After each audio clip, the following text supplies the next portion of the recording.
Look, we've got loads of comments coming in on this, guys, before I come to you. David Gillespie, the board have proved what everyone knew, gutless and don't want to face the truth.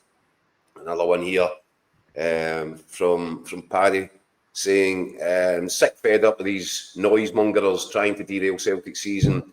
Ross Dermott was right, and anti-establishment types who want to rebel for the sake of it, trying to turn Celtic into a political rally.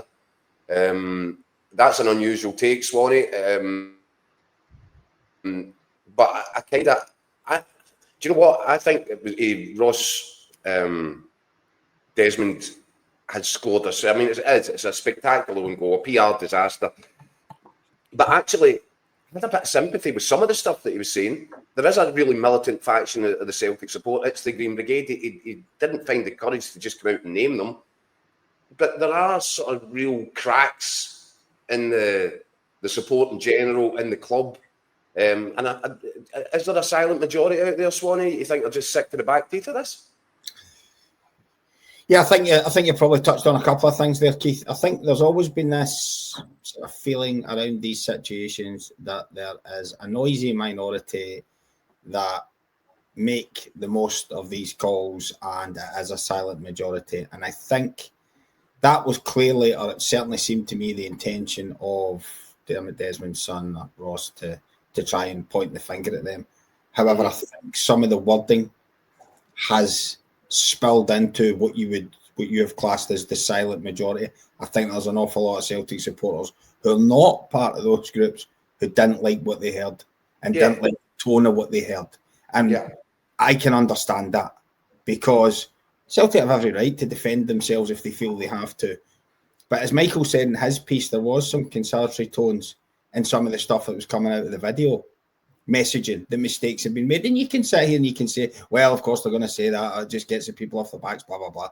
But at least it was an admission. The mistakes have been made, things have been done wrong, and here's a reason why there's so much money in the bank, etc., etc. But I think the statement from Ross Desmond turned a lot of fans who you would class as a silent majority against the board, because that was strong. And I think a lot of people felt very, very uncomfortable with that. That is the emotion I get. So, have you seen the video? There's a video clip sort of doing the rounds on Twitter right now of Ross Desmond's statement, and this is not a guy trying to build bridges or repair relations with punters. It's an attack. It's an attack on the fans, and it's him, getting his retaliation on first on behalf of his father. I mean, that was not a statement designed to, broker peace. That was, they were redress and rewrite the agenda as they see it. And exactly as I'm saying, Andy, I think if it was an attempt, I don't know this, but if it was an attempt to get at the so-called factions that they think are the noisy ones and being unruly, and I think the word was used, bullying was used, it's gone way beyond that, because he's then taken into the general fan base with some of the things that have been said there and the tone of it and the way it was delivered. And that's not a good move. And the Celtic support in general don't want to be lectured to by the son of a billionaire, who's effectively walked into that meeting. He said that he's probably painted a target in his back. He walked into the meetings with a suicide vest on. I mean, he's walked right into the middle of the thing and blown it up. And I don't understand it, Swanee, because the Desmond family, throughout their time at Celtic, they've operated in the shadows. Very rarely does anybody put their head above the parapet. Very rarely do you hear from them. And in the space of a few weeks, Dermot Desmond has come out at 1 o'clock with an absolute evisceration of Brendan Rodgers, which was scandalous and unbecoming of Celtic. And then he's given his boy a poison pen letter to walk into the AGM with. Yeah. I don't know what the end game. I don't know what the end game is, Keith. No, that's what I'm wondering. I don't know what the end game is. I hate to sit on this show if people are tuning in and are looking for answers to have somebody go, I don't know.